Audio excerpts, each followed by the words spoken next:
আসসালামু আলাইকুম এভরিওয়ান। আজকে আমি আপনাদের তৈরি করে দেখাবো তালের তেলের পিঠা বা তাল দিয়ে পোয়া পিঠা রেসিপি। ভরপুর এই তালের মৌসুমে খুব সহজে এবং মজাদার এই পিঠাটা চাইলে কিন্তু আপনারা তৈরি করে নিতে পারেন।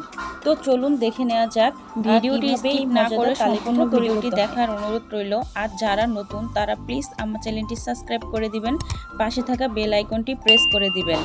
আর যদি আমার রেসিপিটি ভালো লেগে থাকে তাহলে প্লিজ একটা লাইক দিবেন। এখানে আমি আতপ চাল আর কিছুটা সিদ্ধ চাল আমি নিয়ে নিয়েছি পিঠা বানানোর জন্য। এখন এগুলো আমি একটা মিক্সিং ব্লেন্ডারে ব্লেন্ড করে নিব।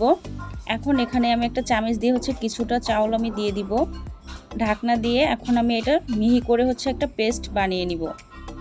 এটা আপনারা চাইলে শিলনোড়া দিয়েও আপনারা পেস্ট করে নিতে পারেন, বা চাইলে শুকনা চালের গুঁড়াটা এখানে ইউজ করতে পারেন। একদম সুন্দর পারফেক্টভাবে ওইটা গুঁড়া করা হয়ে গেছে, তাই আরও বাকিটা ছিল ওইটাও আমি গুঁড়া করে নিচ্ছি। আমার সম্পূর্ণ চালটাই ব্লেন্ড করা হয়ে গেছে। কতটা স্মুথ হয়েছে। আজকে যে আমি তালের পিঠাটা বানাবো তাই এই তালটা আমি ফ্রিজে ফ্রোজেন করে রেখেছিলাম, ওইটা আমি বের করে নিয়েছি। এখন এখান থেকে আমি কিছুটা নিয়ে নিব। তাই মেজারমেন্ট কাপের এক বাটি আমি নিয়ে নিয়েছি তালের যে পাল বা রস ওইটা। এখন তালের যে রসটা ওইটা আমি এটার ভিতরে অ্যাড করে দিব। এখন এটা আমি ভালোভাবে একটু নেড়ে নিচ্ছি। আর যখন আপনারা চালের গুঁড়া বা চালটা ইউজ করবেন তখন অবশ্যই পানির পরিমাণটা কিন্তু একটু পরিমাণ মতো দিবেন। আজকে আমার এখানে মনে হয় না কোনো পানি লাগবে, আর যদি লাগে তাহলে আমি হালকা কুসুম গরম পানিটা ইউজ করব। আমি একটা হ্যান্ড উইচ দিয়ে সব কিছু ব্লেন্ড করে নিচ্ছি। এখন মেজারমেন্ট কাপের 1 কাপ আমি এখানে ময়দাটা ইউজ করতেছি। প্রায় 2 কাপের মতো আমি চিনিটা দিচ্ছি। মিষ্টিটা আপনাদের পছন্দ মতো দিবেন, যে যেমন মিষ্টি খেতে ভালোবাসেন সেই পরিমাণে মিষ্টিটা আপনারা অ্যাড করে দিবেন। এখন আমি একটা হ্যান্ড উইচ দিয়ে সম্পূর্ণটা আমি মিক্সড করে নিব। আর হ্যাঁ, পানিটা কিন্তু যখন আপনারা ইউজ করেন অবশ্যই অল্প অল্প করে দেওয়ার চেষ্টা করবেন, একেবারে দিতে যাবেন না, তাহলে যে পিঠা যে ব্যাটার এটা কিন্তু পাতলা হয়ে যাবে। এখন এটা আমি 10 থেকে 15 মিনিটের জন্য আমি ফেটিয়ে নিব। এটা যত ভালোভাবে মিক্সড হবে পিঠাটা কিন্তু ততটাই সফট হবে আর খেতেও খুবই ভালো লাগবে। এখন আমি হাত দিয়ে দেখতেছিলাম কোনো দানা বা কোনো পাম্পস আছে কিনা। এটা এখন সুন্দর মতো আমি আর হয়ে গেছে। এটা রেস্টে রেখে দিব 5 মিনিটের জন্য। হাতে যদি সময় না থাকে তাহলে কোনো সমস্যা নেই। এখন আমি হ্যান্ড উইচ দিয়ে আবারও সম্পূর্ণটা মিক্সড করে নিব। পিঠা বানানোর জন্য চুলায় আমি একটা কড়াই বসিয়ে দিয়েছি, আর পিঠাটা ভাজবো আমি একটা গ্লাস দিয়ে। আপনারা চাইলে ওই যে ডাবর বলে বা চামিচ বলে ওইগুলো দিয়ে পিঠাগুলো আপনারা ভেজে নিতে পারেন।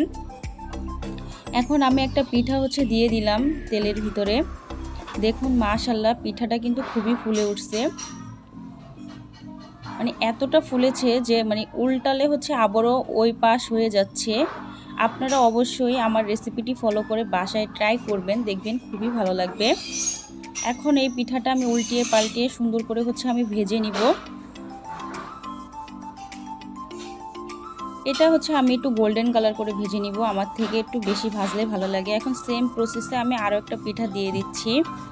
আর তাল দিয়ে কিন্তু তেলের পিঠাটা খেতেও কিন্তু মাশাআল্লাহ খুবই ভালো লাগে, সুন্দর একটা স্মেল বের হয়। এখন এটাও আমি উল্টিয়ে দিলাম। আমি সুন্দর একটা কালার করে ভেজে নিচ্ছি। আপনাদের আমি আরও কয়টা পিঠা ভেজে আপনাদের আমি দেখাচ্ছি।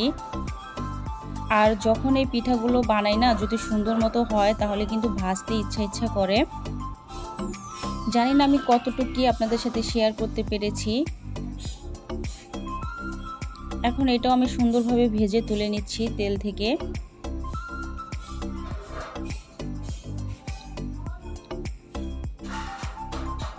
আর এই পিঠাটা যদি আপনারা ভেজে 2 থেকে 5 দিন পর্যন্ত কিন্তু নরম থাকবে। আর পিঠাটা কিন্তু কোনো শক্ত হবে না, ভিতরে কিন্তু স্পঞ্জ থাকবে। আমি এইভাবে সবগুলো পিঠাই ভেজে নিচ্ছি। আর আমি কিন্তু ভিডিওটা বেশি একটা স্কিপ করিনি, আমি কিন্তু চেষ্টা করেছি আপনাদের সাথে সব প্রসেসটা শেয়ার করার জন্য। হ্যাঁ, আমার ভিডিওটা একটু লং হয়ে গেছে, প্লিজ সবাই ফুল ওয়াচ করবেন। আমি সবগুলো পিঠা এভাবে ভেজে নিয়েছি। দেখুন পিঠাগুলো সবগুলো ভাজা হয়ে গেছে। এটা দেখতে যতটা লোভনীয় মনে হচ্ছে, খেতে কিন্তু ততটাই লোভনীয়। আপনারা অবশ্যই এভাবে বাসায় ট্রাই করবেন, আর খেয়ে কেমন লাগলো কমেন্ট করতে ভুলবেন না কিন্তু। আর আমার রেসিপিটি যদি কোথাও একটুখানি ভালো লাগে তাহলে প্লিজ একটা লাইক দিবেন আর শেয়ার করে দিবেন আপনার প্রিয়জনদের সাথে। আর যারা নতুন আমার চ্যানেলটা সাবস্ক্রাইব করেনি, প্লিজ আমার চ্যানেলটা সাবস্ক্রাইব করে নেবেন, পাশে থাকা বেল আইকনটি প্রেস করে দিবেন। আমি জানি আজকে আমার ভিডিওতে একটু বাজে সাউন্ড এসেছে, প্লিজ কেউ কিছু মনে করবেন না, সম্পূর্ণ ভিডিওটি দেখবেন।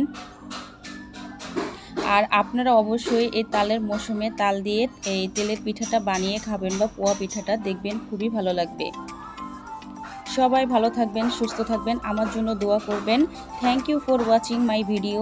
ওকে, আল্লাহ হাফেজ, টেক কেয়ার।